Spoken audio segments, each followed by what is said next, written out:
فیسبوک کې فرند ریکویسټ څنګه آف کیږي؟ دا خو بالکل اسانه دی. راځه طریقه راته وښیم. یعنې مطلب ته غواړې چې هغه فرند ریکویسټ ماته څوک نشي رالیږلی، خو فالو والا اپشن غواړې یا وایې چې مکمل یې بند کړې. نو راځه خپل فیسبوک اکاونټ ته به ورشې. دا 3 لاینه چې په دې باندې به داسې کلیک کړې.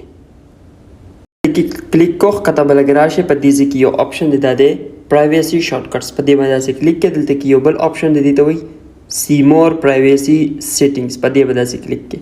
چې دلته دې کلیک کو، دلته یو اپشن دی، دا دی مخامخ وګوره ورته وایي هو کین سینډ یو فرند ریکویسټ. تا ته فرند ریکویسټ څوک رالیږلی شي. نو په دې به داسې کلیک کړې.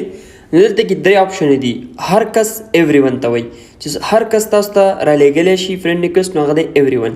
چې ته وایې چې نه صرف ملګري، یعنې فرینډز اف ا فرینډ، دا چې کله تاسو آن کړئ نو فالو اپشن بټن هم آن شي تاسو ته. او دا نو ون یعنی هیڅوک هم نشي تاسو ته به هیڅوک، دا اکثر فیمیل استعمالوي، جینکۍ داسې هغه غوندې. نو ون چې کوم دی هغه دی چې تاسو ته هیڅوک فرند ریکویسټ نشي رالیږلی، صرف میسج ورته کولی شي. او دلته کې فرینډز او فرینډ د فالو بټن فالو اپشن ان کېږي، او دا ایوری ون هر کس په تاسو ته فرند ریکویسټ رالیږي. دغه اسان دغه اپشن دی.